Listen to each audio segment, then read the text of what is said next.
Hablando RD. Les pedimos que se conecten en nuestro canal de YouTube, dándole a la campanita y también a suscribirse. Vamos a enviarle un saludo muy especial al Mayor General Miguel Ángel Cordero, quien está en algunas diligencias personales y profesionales. Señores, es importante que nosotros veamos cómo usted puede presentar cualquier tipo de reclamo o denuncia ante los ante organismos internacionales sobre violación de los derechos humanos. Y hoy estamos hablando de otros temas como la estructura también y las funciones de esos organismos internacionales con la doctora María del Carmen Cruz Padilla desde Tlaxcala, México. Doctora, entonces nos quedamos en algunas explicaciones que usted nos quiere dar sobre dichos mecanismos internacionales. Sí, es importante también establecer si ha habido avances relativamente en esta parte de la implementación de los derechos humanos en Latinoamérica. Por ejemplo, hay ranking dentro de los rankings de países o estados parte que conforman estos tratados internacionales, como Chile, que pues derecho tiene una situación entre la capacidad de respeto a derechos humanos, pero hay una limitante que tiene, por ejemplo, Chile, que dentro de los derechos más violentados nos encontramos con derechos políticos, derechos civiles, derechos laborales. Hay en el caso, por ejemplo, México, que es en el ranking lo toman como regular, que derechos humanos, los más violentados derechos humanos de los pueblos indígenas, de las mujeres, derechos, por ejemplo, del tema migrante, ¿no? Que es un tema muy importante en México. En el caso de Colombia también es muy regular, que son las acciones o los actos más violentados precisamente de derechos humanos desde pueblos indígenas, derechos de los defensores de derechos humanos, derechos en este caso de las víctimas del conflicto armado. Y uno también de los que se encuentran en buenos, y ahorita voy a decir unos dos malos, está Costa Rica, que es muy buena percepción que se tiene, pero dentro de los derechos más violentados, también lo mismo, derechos políticos, civiles, derechos sociales. ¿Quiénes son los malos y por qué? ¿No? Por ejemplo, en tema de Honduras, en el tema de Guatemala, Venezuela, pues precisamente hay violaciones graves a derechos de los pueblos indígenas, de las mujeres, en el tema de los migrantes, de derechos civiles, de derechos económicos, de derechos políticos. Bueno, en fin, yo creo que esta situación, y hablando de tratados internacionales, se necesita dos cosas, yo profundizando un poco, que cuál es el problema que se detecta o se tiene, como lo estaba yo comentando hace un momento, y cuáles son las limitaciones estructurales de los organismos públicos defensores de derechos humanos, que muchos tienen un reducido presupuesto asignado y que restringen su actuar, su acción, su accionar. Y por lo tanto, cuando uno va a solicitar el apoyo o no se tiene de manera inmediata, o están reducidos, por ejemplo, en el tema de vehículos, de personal, que no se tiene el área específica o que no hay suficiente personal, ¿no? Entonces, invariablemente, estas limitaciones para grupos poblacionales muy grandes y que exigen de manera inmediata intervención sobre la aplicación y defensoría de los derechos humanos no se realiza como debe de ser. En su momento hay una restricción de falta de autonomía respecto a los gobiernos en turno.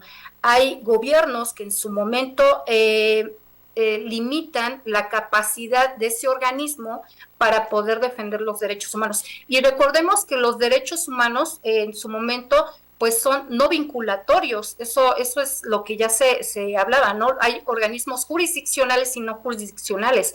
En el caso de los derechos humanos son organismos no jurisdiccionales. ¿Quiénes son los jurisdiccionales? Pues son los que se promueven a través del juicio de amparo, el amparo, a través del Poder Judicial, porque emiten resoluciones, sentencias, y en el caso de lo que es el tema de tratados internacionales, pues emiten sus propias recomendaciones.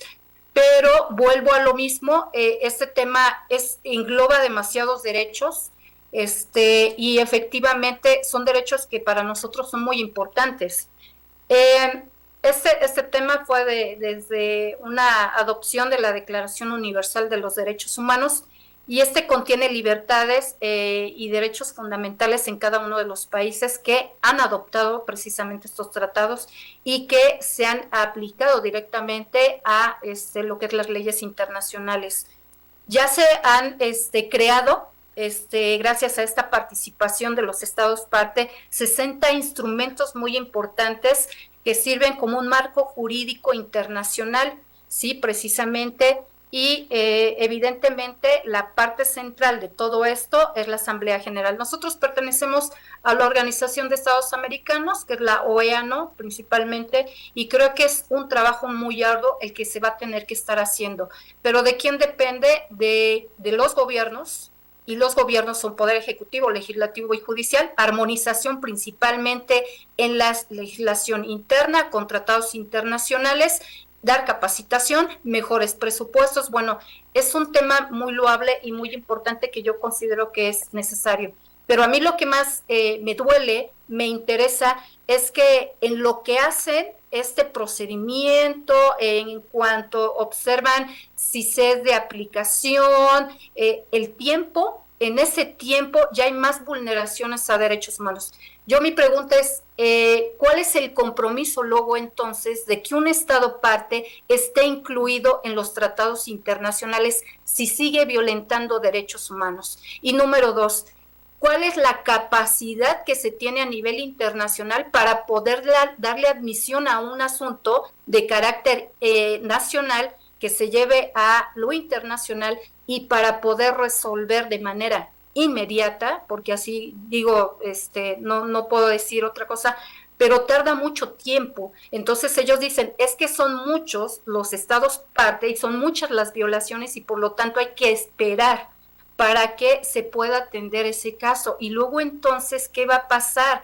Van a pasar años para que en años se pueda resolver un asunto, y cuando de ese asunto ya se vienen otros 200 más, ¿no? Un asunto es, doctora, que nosotros somos Estados miembros y casi siempre ratificamos con organismos internacionales. Vamos a hablar con la OEA específicamente, pero no hay sanciones para los estados. O sea, la falta de aplicación de sanción, de esas sanciones, por ejemplo, de no cumplimiento también de parte de los estados, porque no es quizás las diligencias, o cómo llegue, o el cúmulo. Esas son justificaciones. ¿Qué usted cree? Hay un cierto tiempo. Bueno, lo que hacen es precisamente, una vez que se emite la recomendación a un estado parte, le dan un tiempo en específico. El problema es que cambian las administraciones, los gobiernos, y entonces hay una parte que a lo mejor haya llegado esa recomendación para ese estado parte para hacer las modificaciones, puede hacer dentro de las observaciones que modifique su ordenamiento jurídico interno. Bueno, entonces eso lo tiene que trabajar no el Ejecutivo, lo tiene que trabajar conjuntamente con el Poder Legislativo, hacer la propuesta, y entre lo que pasa este tema de transición, de entre la propuesta, presentar como un proyecto de iniciativa de ley ante el Congreso del Estado o en México directamente, se requiere de un análisis y después, ahora sí, ya inmediata incorporación a la legislación que corresponda. El problema es cuando cambia una administración y no se ha cumplimentado como corresponde esa recomendación, que a lo mejor tenga 10 observaciones y que nada más se haya cumplimentado con 4, y entonces esas 6, ¿quién me las va a subsanar? Va a llegar la otra parte, el otro gobierno, y va a decir, es que a mí no me corresponde, no fue en mi tiempo. Pues sí, pero es que es un tema de Estado, ¿sí? En el cual no están viendo a la persona, sino que tú tienes que solventar esas observaciones emitidas. Pero sí hay responsabilidades, pero también les otorgan, para que me entiendan, es una cuestión como muy burocrática. Ellos refieren que van a estar haciendo lo necesario para poder aplicar esas observaciones en el tiempo correcto, X, Y, Z. Entonces, ¿qué es lo que hace que se alargue más esta situación? han pasado más de 5 o 6 años sin que una recomendación esté cumplimentada al 100%. Y entonces, ¿qué tienen que hacer? Por ejemplo, en el caso de la Asamblea General, pues hacer la revisión de cuáles son las limitantes que causaron el por qué precisamente este Estado parte no ha dado cumplimiento a.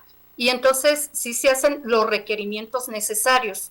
Pero bueno, esta parte ya es un análisis más profundo que se tiene que hacer dentro de los tribunales específicamente que están creados para la revisión de casos en específico y principales o graves violaciones a derechos humanos cometidos por los estados parte.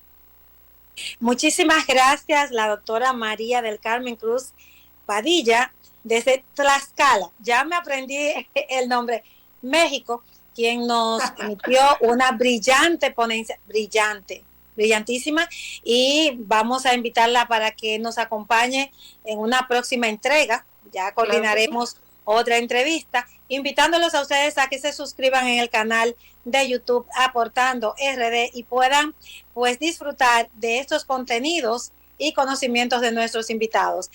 Será hasta la próxima. Vamos a despedir a la doctora María del Carmen y dándole las gracias. Ustedes quédense que tenemos más contenidos.